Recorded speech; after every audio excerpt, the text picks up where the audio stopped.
The scream of tearing metal and the thunderous boom split the quiet night before I even registered what was happening. I slammed on the brakes, my heart leaping into my throat as I watched a fireball streak across the starless sky. A small private jet, trailing smoke and flame, careened low over the dark water of the bay just beyond the coastal road. In a sickening, mesmerizing instant, the aircraft hit the black surface with an explosive hiss of steam. The impact rattled the ground beneath my feet. For a heartbeat, I sat frozen behind the wheel, watching in horror as the broken fuselage bobbed and began to sink into the churning waves. By the time I flung my car door open, adrenaline had burned away the paralysis. I stumbled down toward the rocky shoreline, nearly twisting my ankle on the uneven ground. My pulse roared in my ears. Oh God, oh God. A plane was in the water, and someone might be alive in there. Without a second thought, I yanked my phone from my pocket with shaking hands and dialed 911, shouting breathless details at the dispatcher about a crash off Shoreline Drive, near mile marker 7. The chill ocean wind cut through my thin t-shirt as I tossed the phone aside and kicked off my shoes. There was no time to wait for rescue crews. Every second mattered. Stripping off my heavy hoodie, I plunged into the frigid water. The shock of cold stole the air from my lungs, but I forced myself to keep moving, arms and legs churning through the inky waves. Salt water splashed into my mouth, bitter and briny. Out in the darkness, wreckage loomed, a jagged silhouette against the faint glow of moonlit mist. "Hello!" I shouted between ragged breaths, spitting out seawater. "Is anyone there? Can you hear me?" My voice echoed uselessly over the slap of waves and the low rumble of something burning. A slick of fuel and ash coated the surface, filling my nose with the acrid scent of smoke and chemicals. Coughing, I swam closer, careful to avoid the shards of metal and torn upholstery drifting past. One wing jutted above the water at a crooked angle, like a dying beast's limb. The rest was quickly vanishing into the depths. Think, Ava, think. Gulping a breath, I dove under, eyes open against the salt sting. In the eerie green dimness underwater, I made out the broken cockpit windows and the shadowy form of a man still strapped into a seat. Bubbles leaked from his partly open mouth. He was running out of time. My lungs burned as I fought my way inside through a jagged crack in the fuselage. I grabbed the man's shoulder. His body was limp, head lolling against the seat. Not dead, please not dead. I hooked an arm under his armpits and yanked. He was wedged by the crumpled console and still buckled in. The plane groaned around us, metal shrieking as water rushed in. Panic beat at the edges of my mind.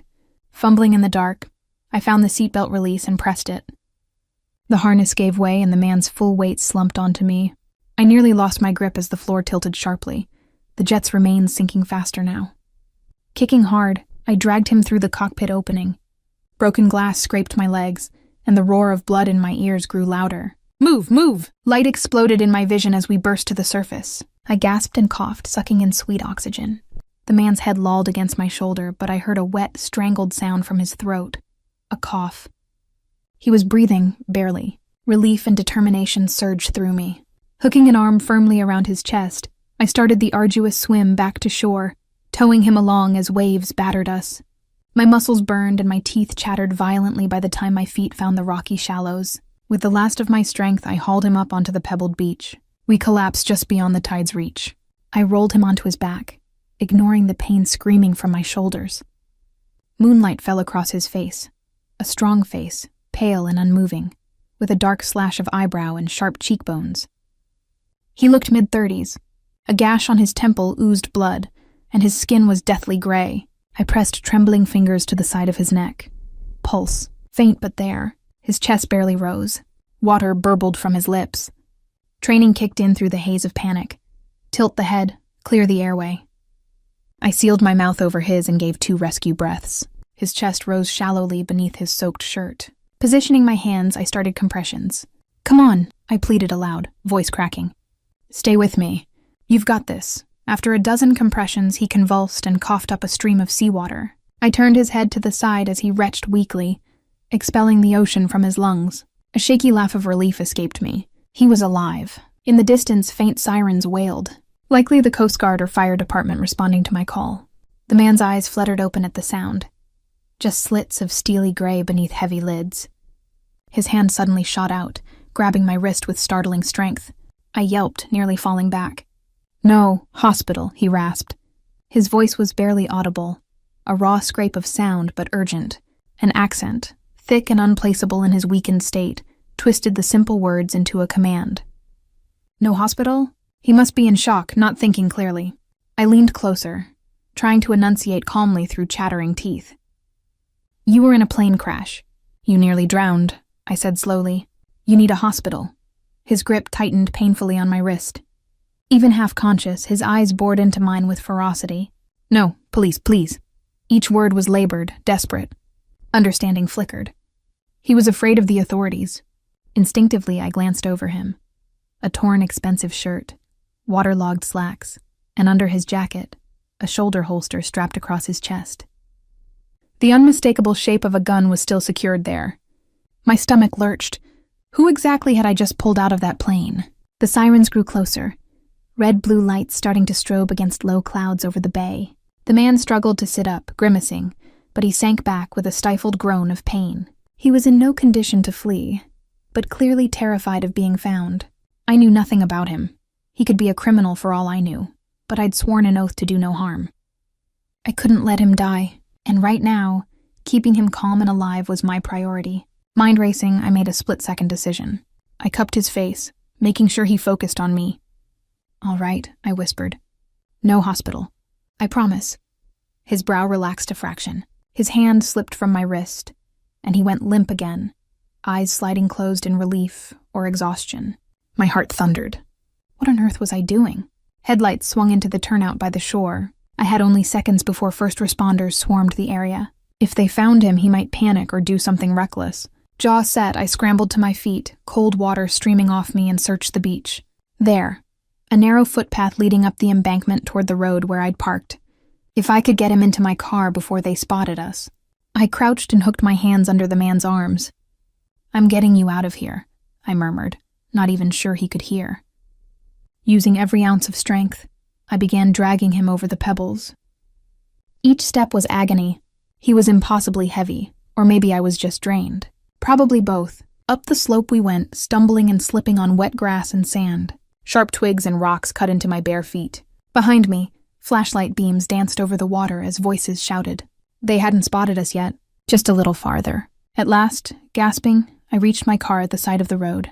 Propping the man against the passenger door, I managed to wrench it open and lever him inside with great effort.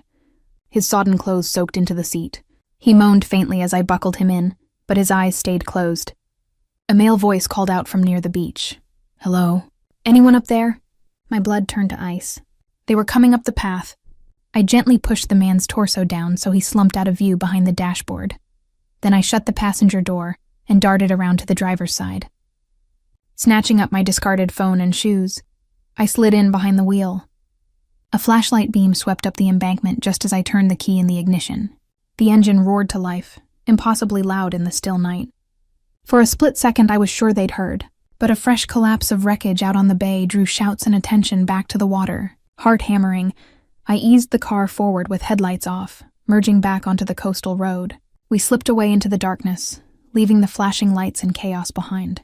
My hands were white-knuckled on the wheel, my wet body shivering violently against the seat. I'd never done anything like that before, fleeing the scene of an accident, hiding a victim from rescue. But as the man beside me drew a rattling breath, I reminded myself why, for better or worse, I had just become this stranger's lifeline. I drove with the heat blasting, trying to keep him warm and conscious. His eyes remained closed, head lolling against the headrest. I talked to him as I drove, rambling reassurances, anything to tether him to this world. Hang in there, okay? You're doing great. I'm taking you somewhere safe. 20 minutes later, I pulled into the gravel driveway of my little rented bungalow on the outskirts of town. The neighborhood was dark and quiet at this late hour. The nearest house was 100 yards away, down the hill. Thank God for small favors.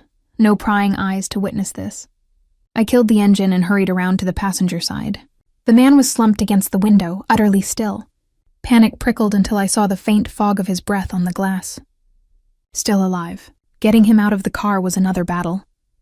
He was tall, well over 6 feet, and solidly built. I managed to wrestle one of his arms around my shoulders and coax him to semi-stand, enough to half-drag, half-carry him up the 2 steps to my front door. Almost there, I panted, unsure if it was for his benefit or mine. Inside, I kicked the door shut and guided him to my small living room couch. We collapsed onto it, he in a heap, me tumbling right alongside because I refused to let go. His head ended up in my lap. For a moment I just sat there, breathless and trembling with exhaustion, water pooling at my feet. My wet clothes clung to me, and a puddle was already forming on the hardwood. I needed to get us warm and dry. With a grunt, I shifted out from under him, easing his head onto a throw pillow. He didn't stir beyond a low groan in his chest. In the lamplight, he looked even worse than on the beach. Ashen skin, that gash on his temple still oozing blood, lips tinted blue from cold. I had to act fast. First, I grabbed the fleece blanket draped over the back of the couch and wrapped it tightly around him. Then I stripped off my soaked t-shirt and scrub pants, tossing them aside, and hurried to the bathroom.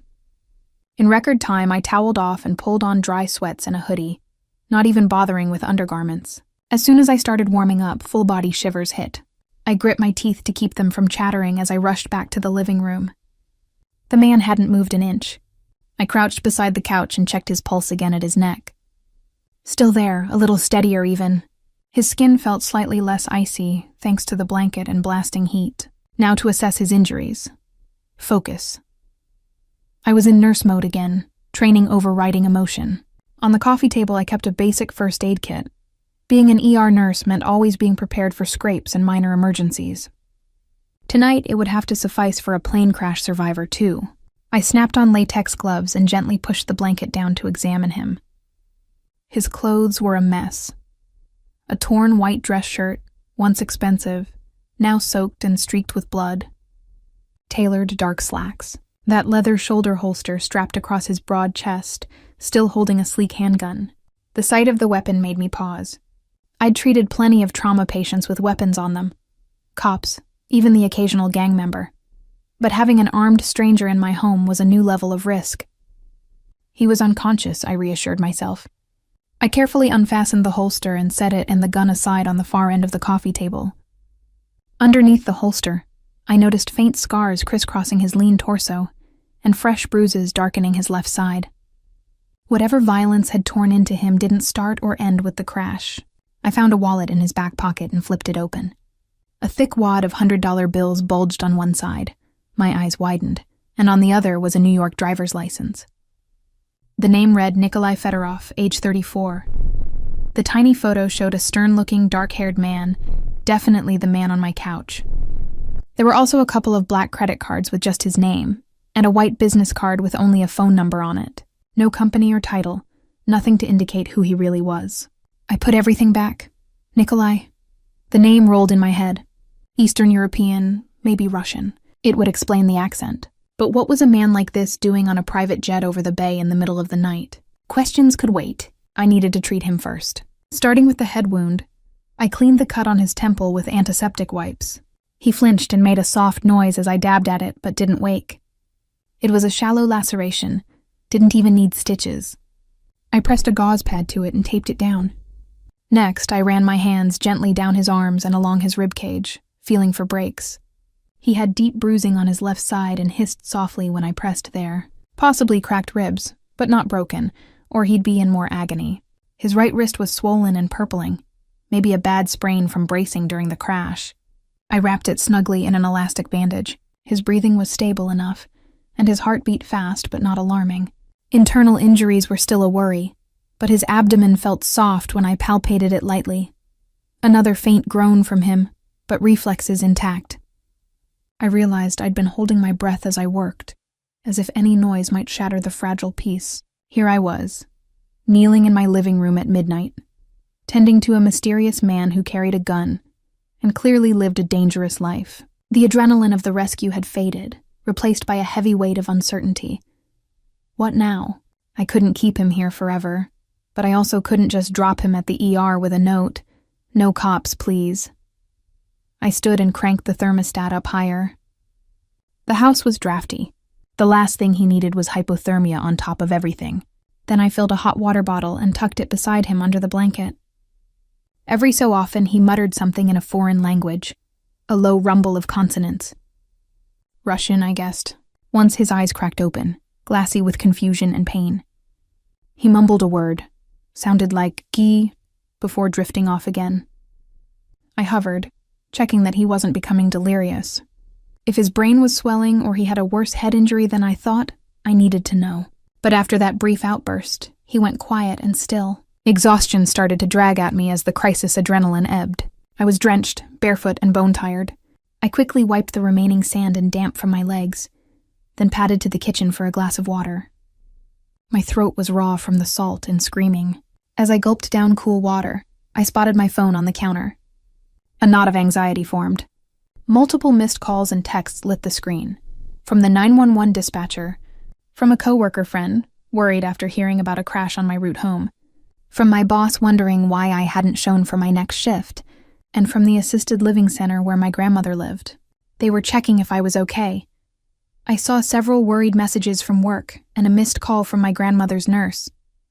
I sent a brief text that I was safe, unable to give details. I turned the phone off right after sending, hoping that was cautious enough.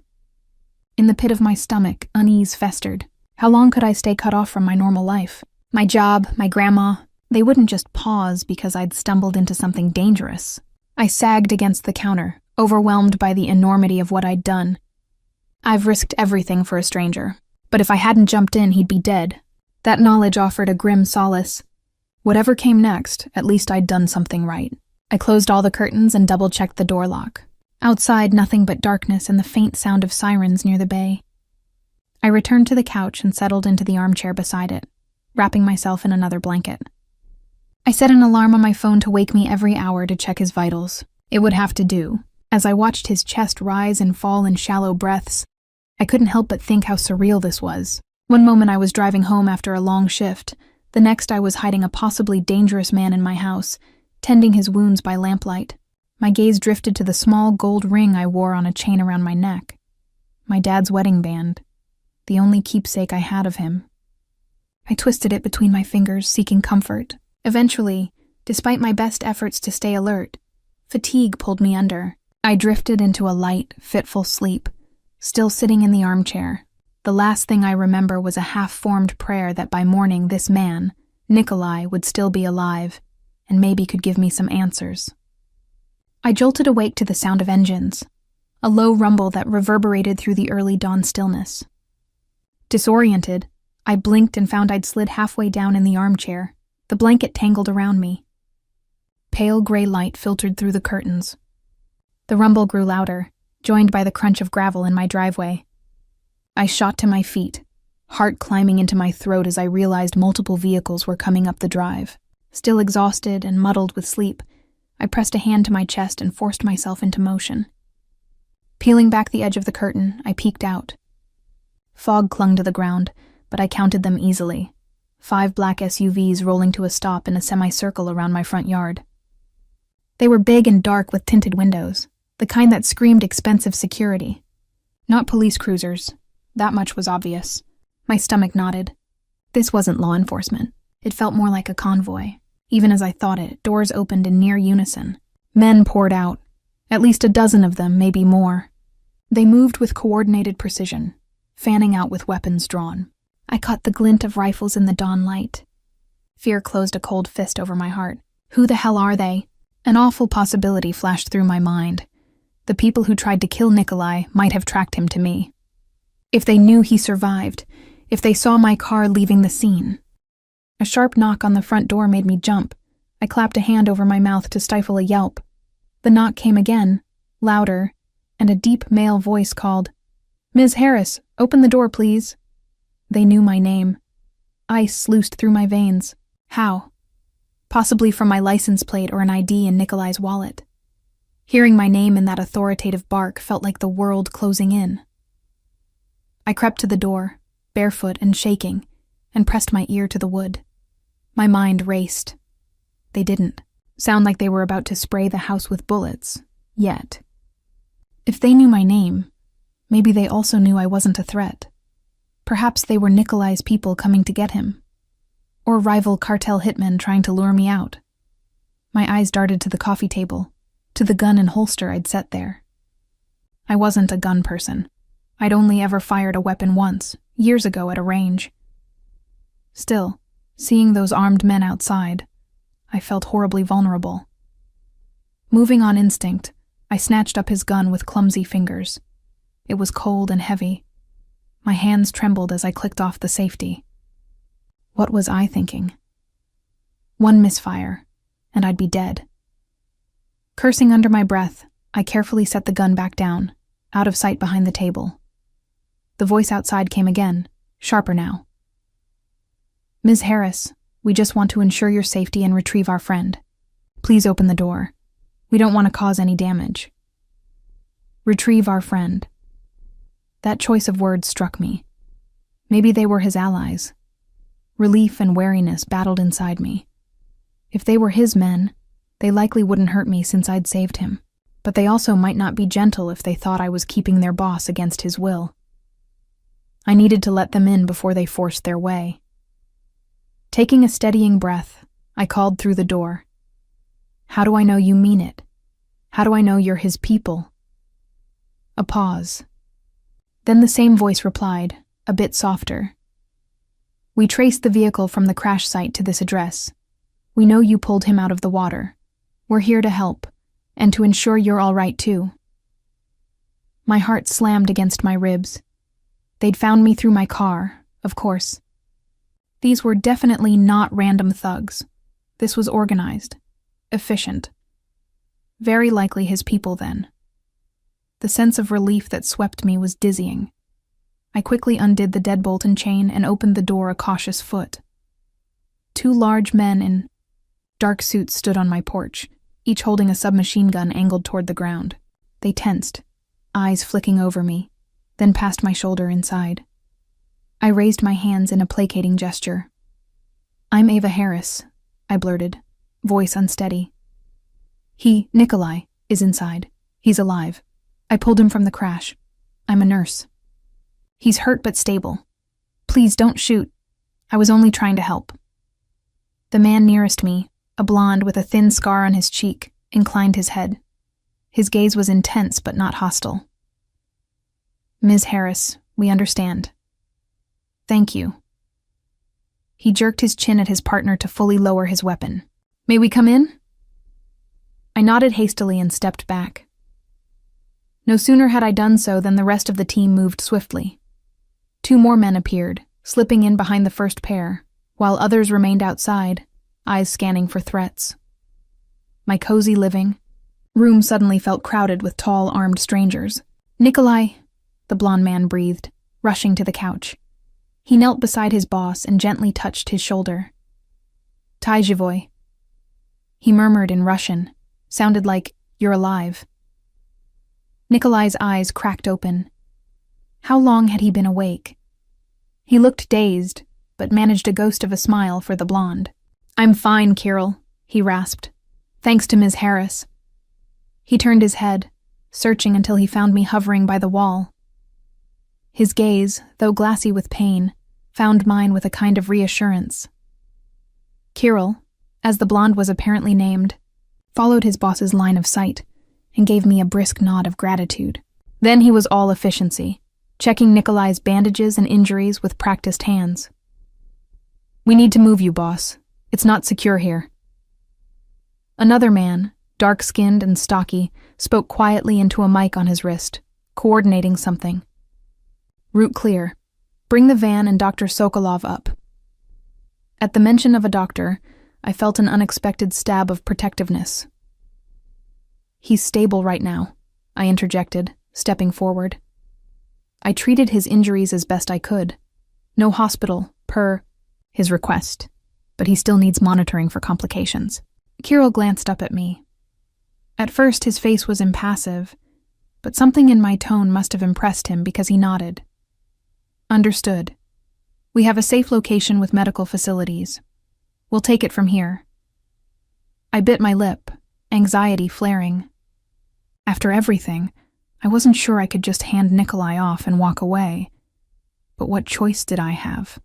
I'd done my part. Now his own people, professionals by the look of it, could care for him properly. This was where my involvement should end, right? Two men returned with a stretcher and a medical kit. Under Kirill's guidance, they eased Nikolai onto the stretcher. He gritted his teeth, stifling a groan as the movement jostled his injuries.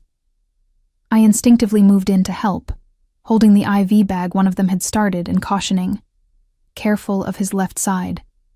Possible cracked ribs." Kirill gave me a look of faint surprise but adjusted his grip accordingly. Once Nikolai was strapped in, they lifted the stretcher. He caught my hand in that moment, gripping weakly. "You saved me," he said, voice strained but firm. His storm gray eyes locked onto mine with an intensity that pinned me in place. "Thank you." Emotion swelled in my chest. I squeezed his hand. "Just rest. You're going to be okay." He nodded, releasing me as they started moving toward the door. I followed, heart twisting unexpectedly. It felt wrong to watch them take him away, even though it was the logical outcome. They rolled the stretcher to a waiting SUV that had backed up to my porch. It looked like they'd converted it into a makeshift ambulance, medical equipment and monitors ready inside. A gray-haired man in a sweater vest, the doctor, climbed in and began checking Nikolai's vitals with brisk competence. Kirill gestured for me to get into the back seat of the same SUV. I hesitated, hugging my arms to myself. Around us, the other men were fanning out, finishing a perimeter sweep, already in professional mode. If I went with them, I'd be leaving everything familiar behind and putting myself entirely in their hands. If I stayed, well, I wasn't even sure that was an option. Nikolai, apparently overhearing something through the open back hatch, lifted a hand weakly. "Ava, come," he rasped. That settled it. Deciding I'd come this far, I climbed into the back seat. Kirill took the driver's seat, another guard riding shotgun. The convoy roared to life. As we rolled away from my little house, I caught a glimpse of myself in the side mirror. Pale face, hair a wild tangle, eyes wide with fatigue and uncertainty. Less than 12 hours ago, I was a nobody finishing a long ER shift. Now I was entangled with a man who had an armed entourage and dangerous enemies. I turned in my seat, meeting Nikolai's gaze through the open partition.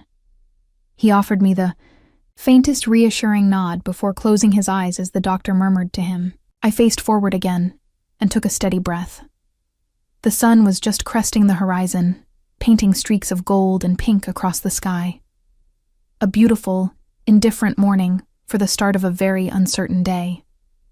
The convoy had been driving for maybe 20 minutes, and I was only beginning to unclench my fists when it happened. We were on a 2-lane highway that cut through rolling hills and dense pine forest, heading away from town. Kirill drove with steely focus, not speeding but not dawdling. One SUV led ahead of us, another behind, and 2 flanked at a distance. I kept glancing back at Nikolai. He looked pale and exhausted on the stretcher, but he gave me a tiny nod or half-smile whenever our eyes met, as if to comfort me. The doctor adjusted an IV in his arm, and the guard in the passenger seat, Anton, I caught his name, scanned the road vigilantly. Tension hung thick. These men clearly expected trouble. They were right. Trouble found us. One moment we were cresting a hill under the early sun. The next, the lead SUV screeched to a halt, tires smoking. Kirill cursed and braked hard. I lurched, forward against my seatbelt as our SUV skidded to a stop. Ahead, I saw why. The road was blocked by 2 black pickup trucks. Men with rifles stood in their beds. It was an ambush. Everything erupted at once. Muzzle flashes burst from the blockade as the gunmen opened fire. Pop, pop, pop. The lead SUV's windshield exploded into spiderweb cracks. Kirill yanked the wheel, trying to reverse or turn us around, but more trucks had boxed us in from the rear. We were trapped in a kill zone. "Down!" Anton shouted, twisting toward the back. He shoved me low, just as a bullet pinged off the frame where my head had been. I slid onto the floorboard, heart in my throat, curling into a ball. The air filled with deafening cracks of gunfire and the thunk of rounds hitting metal. Our armored SUV absorbed most of it, but the rear window shattered, raining glass. Voices shouted in Russian and Spanish. Our escort vehicles responded with gunfire of their own. The crack of their rifles was ear-splitting in the confined space. I peeked over the dash in time to see one of the attackers topple from a truck bed, hit by a precise shot from our side. A piercing bang suddenly jolted the SUV. We lurched violently. "Tires!" Kirill snapped, fighting the wheel as our ride turned wobbly. A tire must have blown out. Another blast, and the front passenger window blew inward. Anton grunted, jerking back with a spray of blood. I gasped. Anton was hit. He slumped, choking out a groan as he pressed a hand to his vest, which was now red. I crawled up from the floor, instincts flaring. Glass bit into my palms, but I hardly felt it. "Hold on," Kirill shouted. He floored the accelerator, steering straight at one of the pickups ahead. I barely had time to grab a handle before we crashed into it. The crunch of metal and squeal of tires was jarring. Our heavy SUV smashed the smaller truck aside, clearing a narrow gap. "Go, go!" Kirill barked into his radio. The lead SUV, battered but moving, gunned forward through the opening. Our SUV followed close behind on its damaged wheel. The remaining escort vehicles laid down covering fire, strafing the tree line and the other truck. Amid the chaos, I heard a strangled noise beside me. Anton. Blood seeped between his fingers where he clutched his shoulder. Without thinking, I tore off my hoodie, wadded it up, and pressed it against his wound. He grimaced but gave a grateful nod, keeping his pistol ready in his other hand. Behind us, gunfire still raged. I twisted around to look through the shattered rear window. One of our SUVs had been rammed into a ditch, and a few of our men were pinned down behind it, exchanging fire with attackers. We couldn't stop. If we did, we'd all be slaughtered. A sudden struggle in the back drew my attention. Through the partition, I saw Nikolai had partially freed himself from the stretcher straps. He grabbed the doctor's sidearm with one hand while bracing himself with the other. Before I could comprehend what he was doing, he aimed through the broken back window and bang, shot an attacker who had climbed onto our rear bumper. The man flew off and disappeared. Nikolai slumped back, the gun slipping from his grasp, chest heaving from exertion. Our eyes met through the partition. Even half dead, he managed a determined nod. Gunfire and shouts echoed as the firefight raged around us. Our escort's furious return fire tore into the attackers, and the remaining ambushers started to scatter. Realizing their kill box wasn't going as planned, they peeled out in their trucks, fleeing into the woods. Within minutes, we had left the ambush site behind, racing down the winding road as fast as our wounded SUV allowed. Silence descended, broken only by Anton's labored breathing and my own pounding heart. I realized I was practically on top of Anton, still pressing my bundled hoodie to his wound. "Just hang on," I whispered. The bleeding seemed to be slowing, probably a through and through that his vest had partially caught. He managed a tight, pain-tinged smile. "Will do." We turned off the highway onto a narrow gravel lane. After a few more tense minutes, the convoy slowed. I peered out the shattered window. We were approaching a high wrought iron gate camouflaged by hedges. Beyond it, up a winding drive, lay a sprawling estate, a cream-colored mansion surrounded by gardens and high walls. It looked like a fortress masquerading as a palace. Guards at the gate waved us through after a quick check. As we rolled onto the property, I let myself sink back into the seat. My muscles felt like jelly. The adrenaline crash was hitting. Only now did I notice the stinging cuts on my hands and face from shattered glass, and that I was clad in just a tank top after sacrificing my hoodie. A soft groan came from the stretcher. Nikolai. I turned to see him watching me from the back, concern etched on his drawn face. "Are you hurt?" he asked, voice rough with pain and worry. I opened my mouth to say I was fine, but the words caught. The enormity of what just happened slammed into me. I had just been in a gunfight. I had someone else's blood on my hands. A half-sob, half-laugh of disbelief bubbled out. I'm okay, I managed, which felt like the understatement of the century. His eyes searched mine, as if verifying for himself. "You did well," he murmured, a fierce kind of pride in his tone that warmed me despite everything. Before I could respond, the vehicle stopped in front of the mansion's grand entrance. Staff and more guards swarmed out. Kirill and another man jumped out to open the back. They carefully slid Nikolai's stretcher onto a waiting gurney. The doctor hopped out, coordinating with a nurse from inside who'd come running. In moments, they whisked Nikolai through the double doors, likely to an in-house medical suite. "Come on, we have you," a medic said to Anton, who was trying, and failing, to push himself out of the SUV. I realized I was still hovering protectively at Anton's side, one hand on his good shoulder. Gently, I relinquished him to the professionals who helped him onto another gurney. As they hurried him inside, I stumbled out of the SUV and stood there in a daze. Kirill was barking orders about lockdown procedures and checking on the men from the crashed vehicle. My knees wobbled, and suddenly the solid ground of the estate felt like it was tilting. Kirill paused to stride over to me. His own suit was torn, a bruise swelling on his jaw, but he looked otherwise intact. "Miss Harris, are you all right?" he asked, eyes taking in my disheveled, blood-spattered state. "I'm not injured," I replied shakily. "Just shaken up." He nodded, tension around his eyes softening slightly. We didn't anticipate an attack so soon. They must have known our route. His jaw ticked, anger and something like betrayal flashing across his face. "We'll deal with that later. For now, you'll be safe here. The estate is secure." His tone was firm, trying to reassure. I glanced up at the imposing mansion. It was beautiful and intimidating all at once, with its tall windows and stone facade. "Where exactly is here?" "One of Mr. Fedorov's properties. Consider it a safe house," Kirill said. "You'll be our guest until things settle down." Guest. The word carried a lot of weight.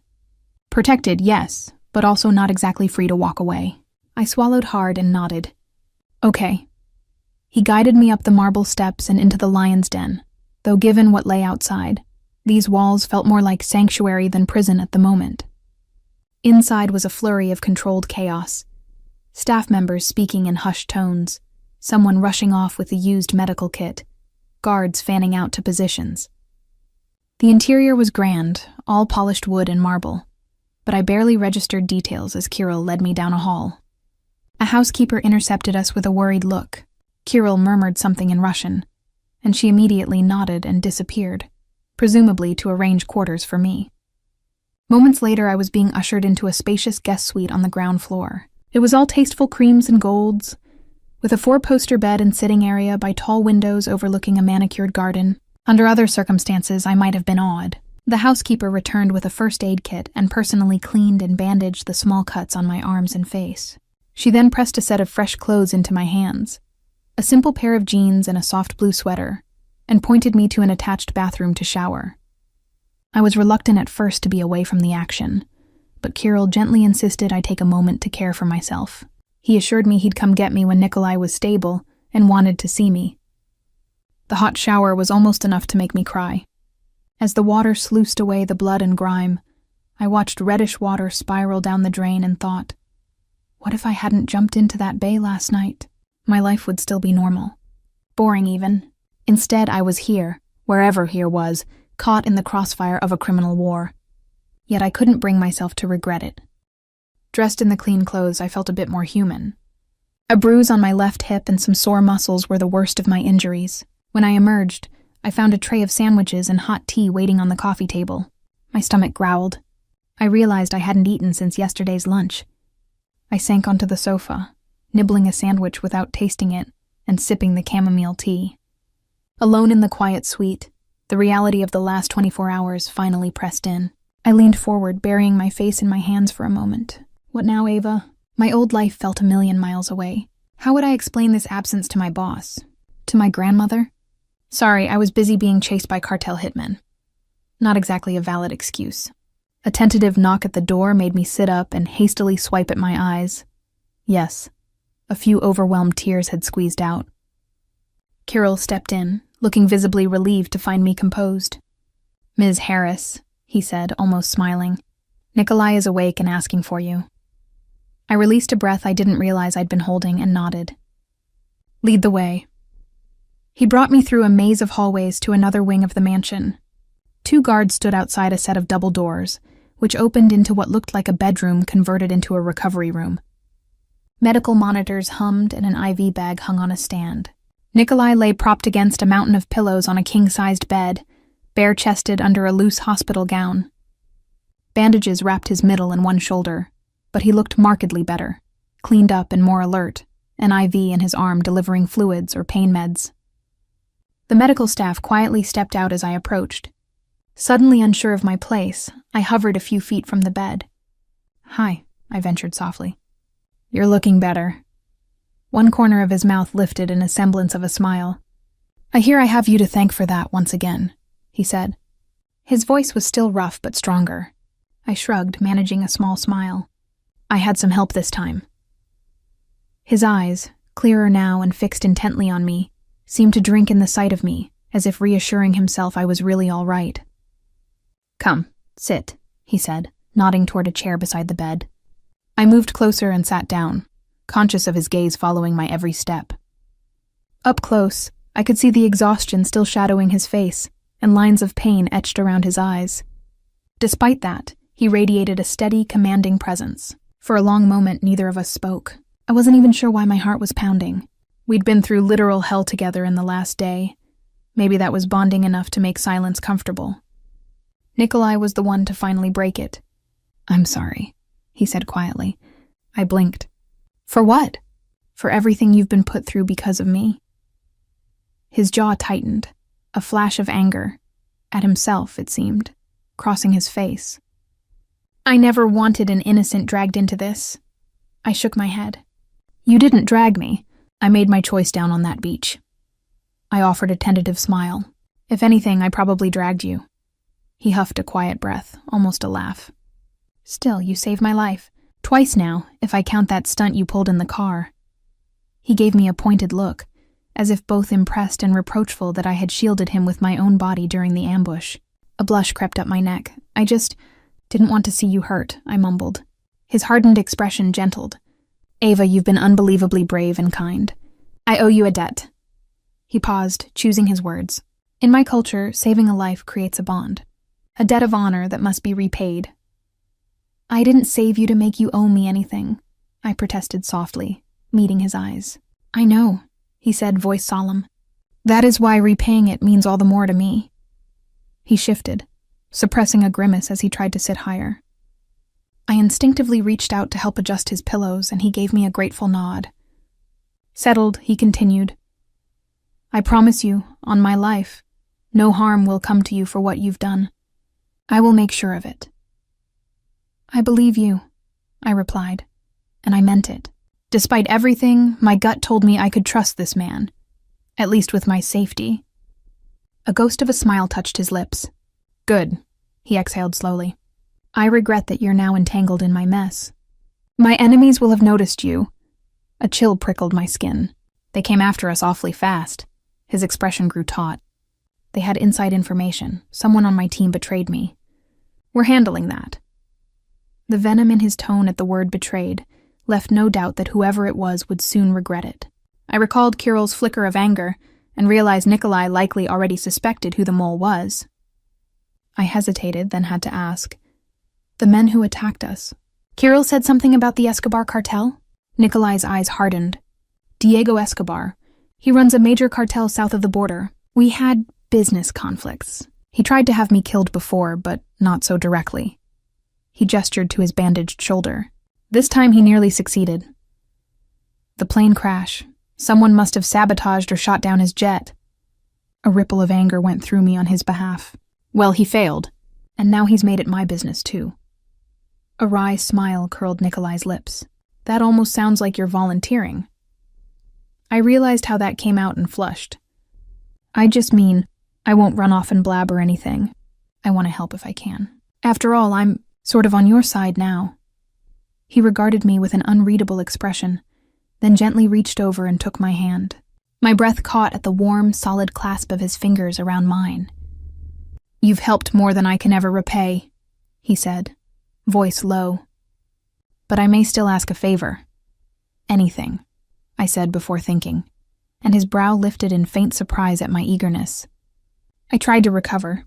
I mean, within reason. That earned me a genuine, if small, smile. He looked down at our joined hands, thumb absently stroking along the back of mine, sending a pleasant tingle up my arm. "When I'm recovered, I'd like to properly thank you. Perhaps over dinner, if you'd allow." I blinked. Of all things, I hadn't expected him to ask that.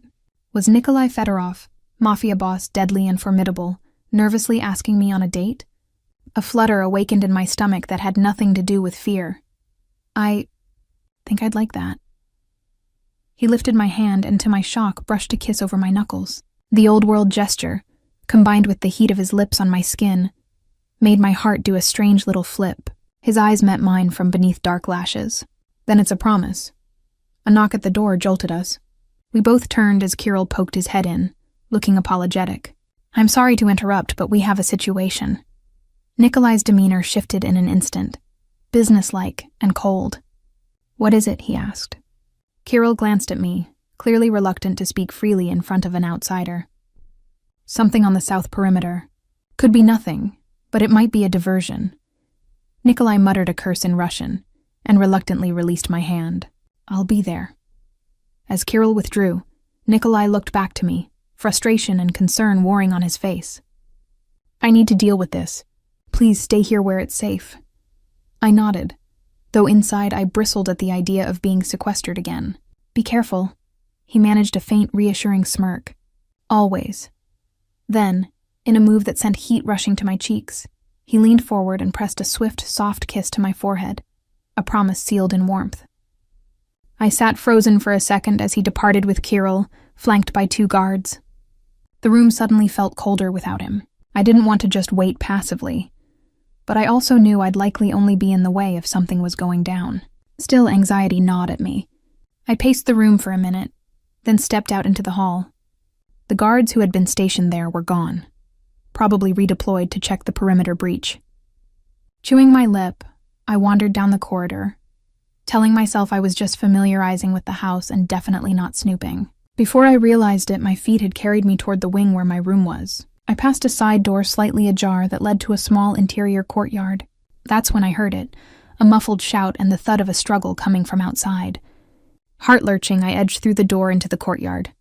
Early morning light revealed 2 figures scuffling near an archway that led out to the rear gardens. I recognized one as one of Nikolai's perimeter guards. The other was a stocky man in dark clothes, with a buzz cut. My blood ran cold.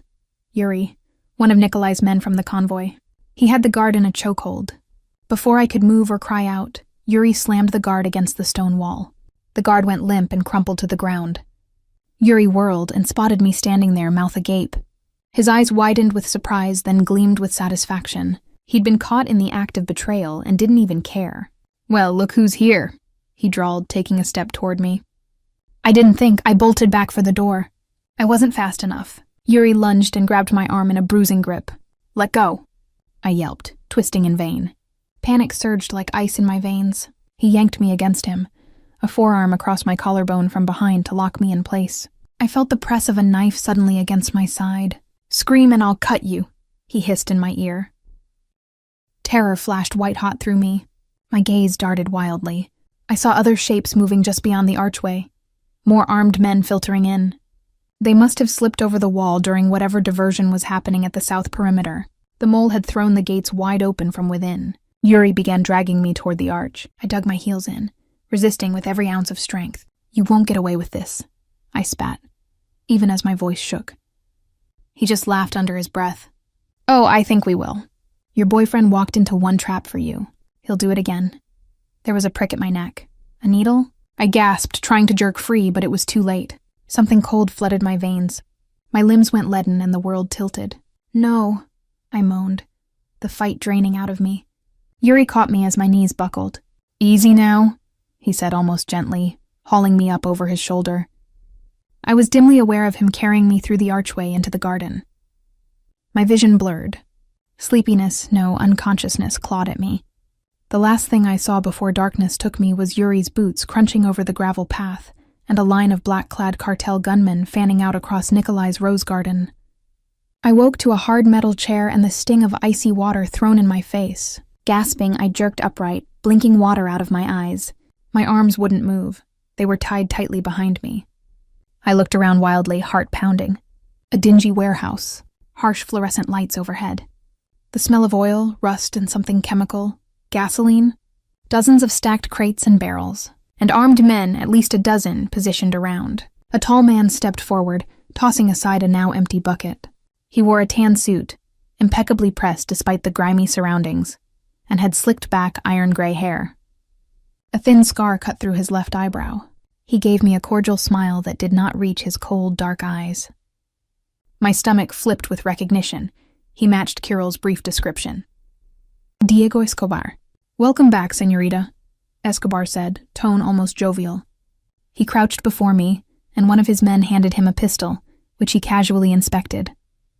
A pleasure to finally meet the little nurse who saved Nikolai Fedorov. I glared, throat dry. Where's Kirill? What did you do to him? Escobar arched a brow, then made a careless gesture. 2 of his goons dragged something out of the shadows, Kirill. They dumped him to the concrete floor, not far from me. He was alive, but looked awful, hands bound, face bloody and swollen from a beating. He caught my gaze and managed a rough, pained, "I'm sorry, Ava." Yuri appeared behind Kirill, gun in hand and a proud sneer on his face. "Quiet, Pero," he growled, stepping forward and striking Kirill across the head with his pistol. Kirill slumped, barely conscious. Rage boiled up in me. "Yuri, you traitor!" I shouted. "After all his family did for you." Yuri's sneer twisted. "His family, not mine. I did what I had to." Escobar chuckled, drawing my attention back. Loyalty is such a fickle thing, no? Money, however, money is reliable. He stood and closed the distance between us, the heels of his expensive shoes clicking on the floor. With disturbing gentleness, he brushed a wet strand of hair from my face. I tried to jerk back, but there was nowhere to go. "What do you want?" I demanded, injecting far more bravado than I felt. My heart was a wild drumbeat in my chest. Escobar's smile sharpened. "I want to watch Salvatore Russo burn." He noted my confusion and waved it off. Ah, that was Nikolai's predecessor. But Nikolai, he's proven annoyingly resilient. His eyes flicked down to the rose gold bracelet still on my wrist, the one Nikolai had given me. Escobar's smile soured. He even found himself a pretty little guardian angel. I swallowed hard. "I'm nobody. You could just let us go," he barked a laugh. "Nikolai made it my business when he killed my son." His voice dropped to a near hiss. "So I will make this very personal for him. He took someone I love. I'll take someone he," Escobar smirked knowingly, "is starting to love." My breath caught.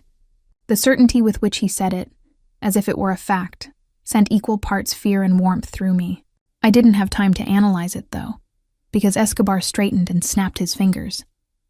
One of his men brought him a phone. Escobar dialed, then put it on speaker. It rang only once. "Nikolai Fedorov," Escobar practically sang into the device. "How good of you to pick up." My heart seized. I heard Nikolai's voice, faint but taut with barely controlled fury. "Escobar, if you've heard her, oh, she's alive," Escobar cooed. He gestured and Yuri yanked my head back by the hair. I gasped in pain. "Ava!" Nikolai's voice came sharply. "I'm here!" I managed to shout before Yuri clamped a hand over my mouth. Escobar chuckled. "Hear that? Safe and sound for now." The muzzle of his pistol suddenly pressed under my chin. I froze, eyes wide. "Listen closely, Fedorov. You will come to the old docks warehouse, unarmed and alone, in the next 10 minutes. If I even smell a trap, I will paint the floor with her brains. Understood?" There was a heartbeat of silence. When Nikolai answered, his voice was a lethal calm I barely recognized. "If you harm her, there won't be a hole on this earth deep enough for you to hide in, Diego." Escobar grinned like a shark. "Tick-tock, my friend." He ended the call and tucked the phone away. "Positions, everyone," he called out gaily, clearly pleased with himself. His men took cover behind crates and pillars, rifles trained toward the big sliding entry door of the warehouse. Yuri dragged Kirill off to one side and secured him to a support beam. Then he moved to stand in the shadows just behind me. I felt the cold barrel of his gun press against the back of my skull.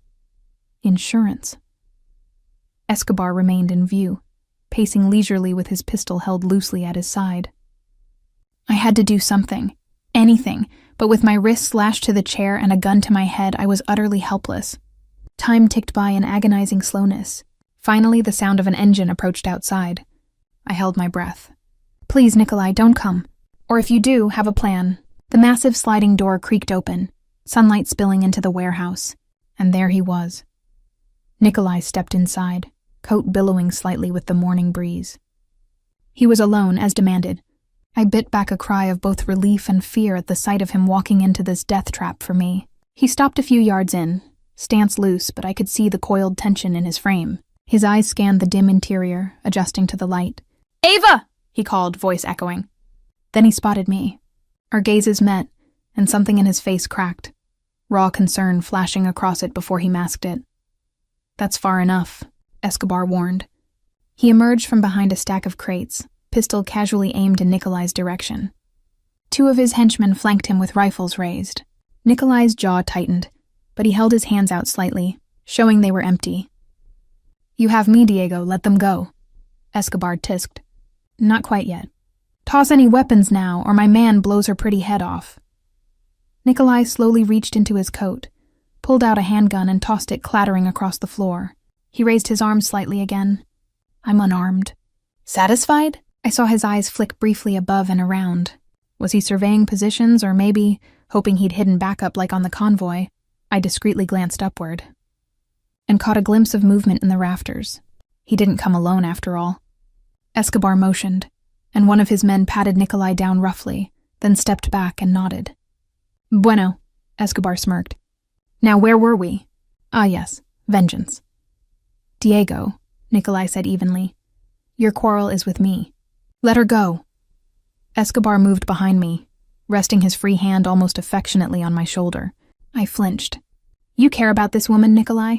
After mere days?" He chuckled. "Touching. It will make this so much more poignant." Nikolai took a step forward, anger rippling across his face. Instantly, a dozen guns clicked as Escobar's men aimed at him. He halted. "Yuri," Escobar called. "Come say hello." From behind me, Yuri stepped into Nikolai's view, keeping his pistol trained on me. Nikolai's eyes narrowed to slits. "I see," he said quietly. "It was you." Yuri shrugged, an insolent grin on his lips. "Nothing personal, boss. You were just on the losing side of the deal." Nikolai's knuckles cracked from how hard he clenched his fists. "I welcomed you into my home. You ate at my table." A flash of something, regret, crossed Yuri's face, but it vanished as quick as it came. "And now I'll eat at Diego's. He set a richer table."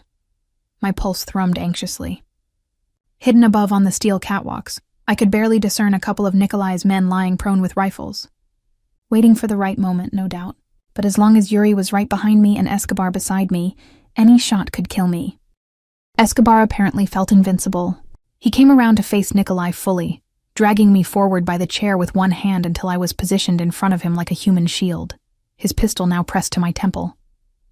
Yuri moved aside, keeping his aim on Nikolai. "Your reign ends today, Fedorov," Escobar declared. "Any last words?" Nikolai's eyes met mine. I could see the fear he was holding back.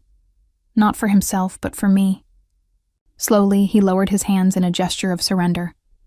"Just let her go, Diego," he said, voice low and intense. "She's innocent. You have me.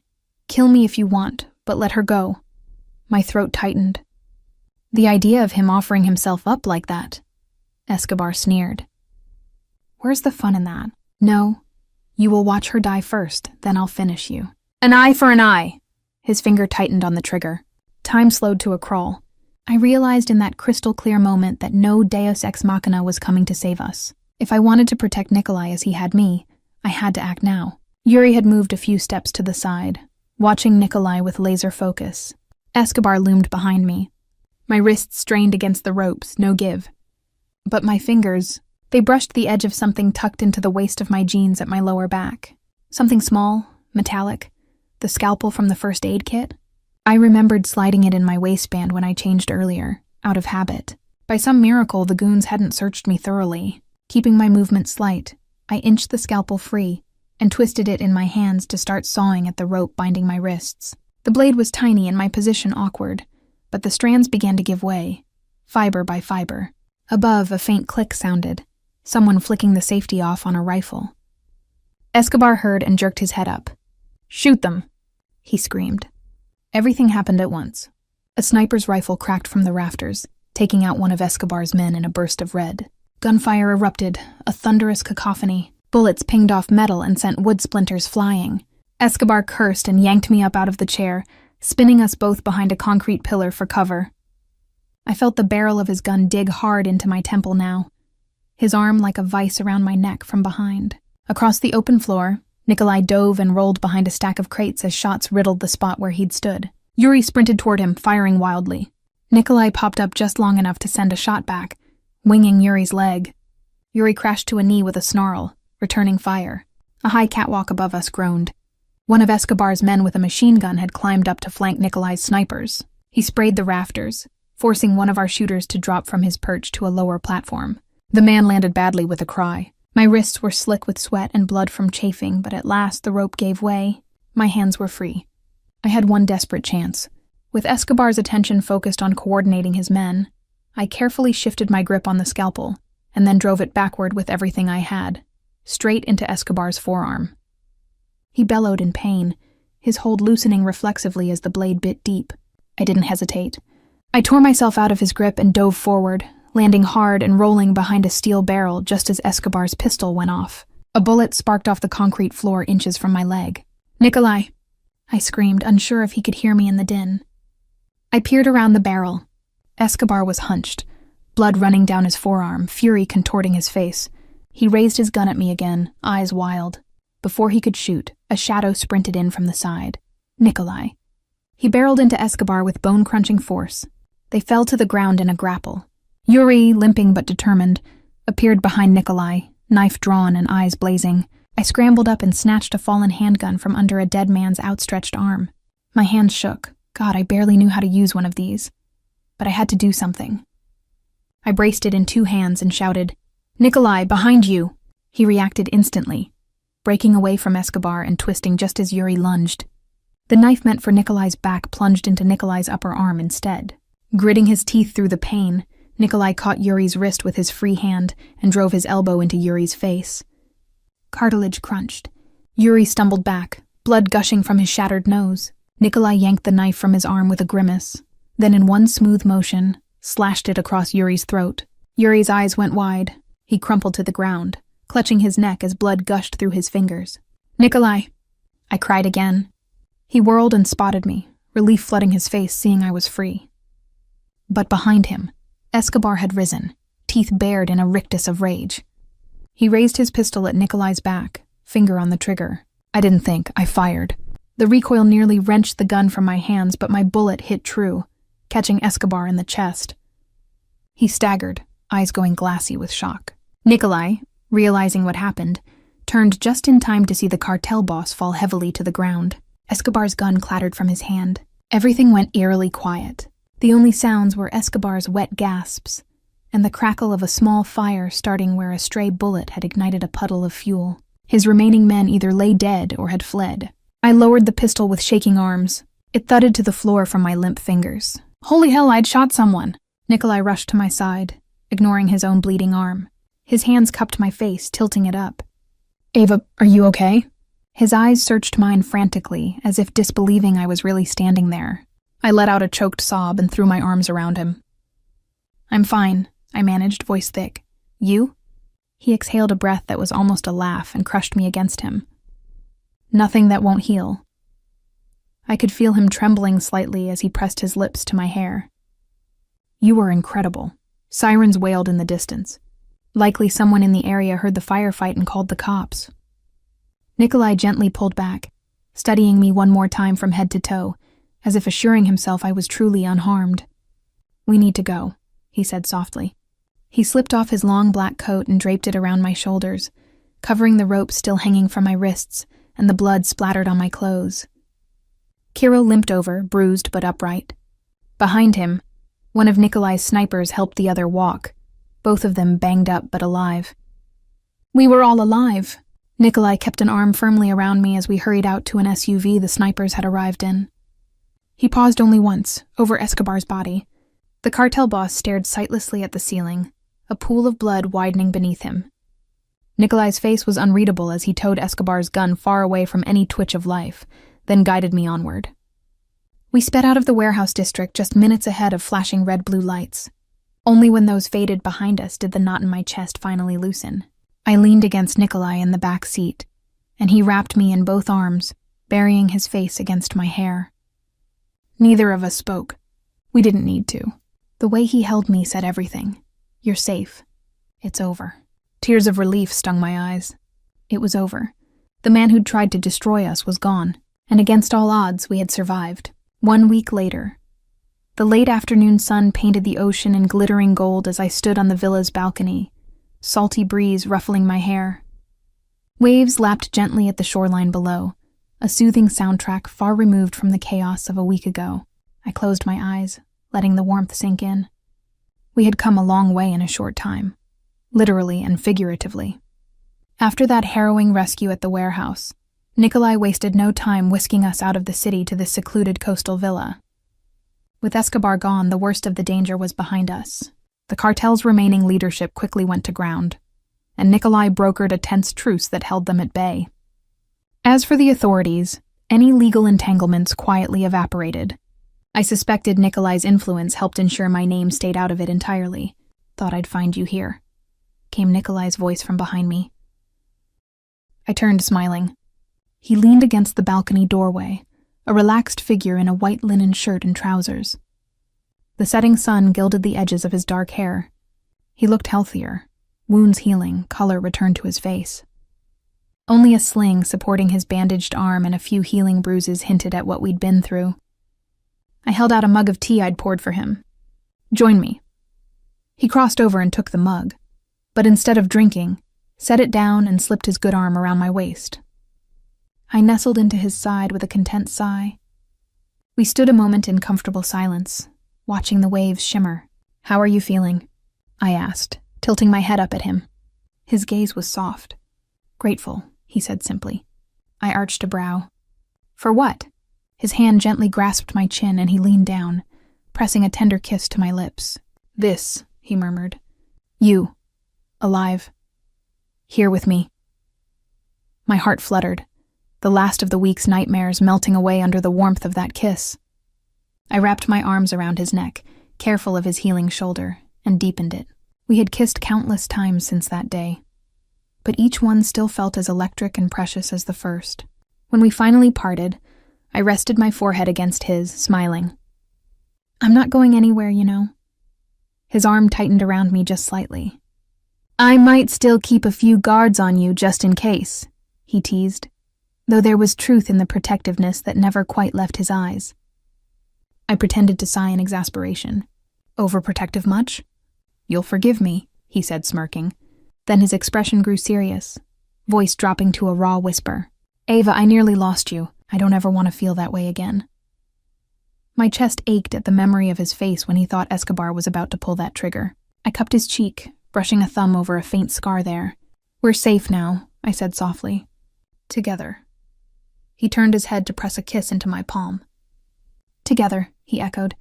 We stood there holding each other as the sun dipped lower. It amazed me how drastically life had changed in such a short time. I thought of the timid nurse I'd been, living quietly with my routines and lingering traumas. And I thought of the strong, fiercely loyal man beside me, once a stranger, now something much more. Fate had thrown us together in the unlikeliest way. A plane crash, a rescue, a battle for our lives.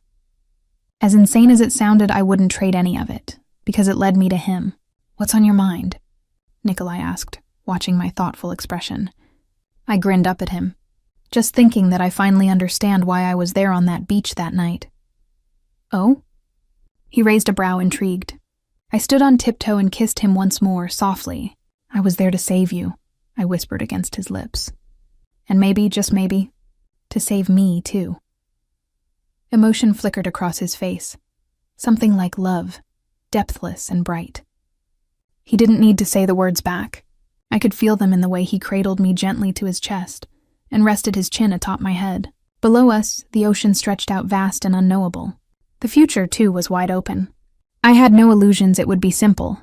Life with a Mafia boss could never be, but I knew with unshakable certainty that I wouldn't face it alone. As the sun slipped beneath the horizon, Nikolai and I stayed entwined, two survivors bound first by chance, then by choice. In the peaceful cadence of the waves, I swore I could hear the echoes of the vow we lived by now, to protect and cherish each other, no matter what storms might come. And together we would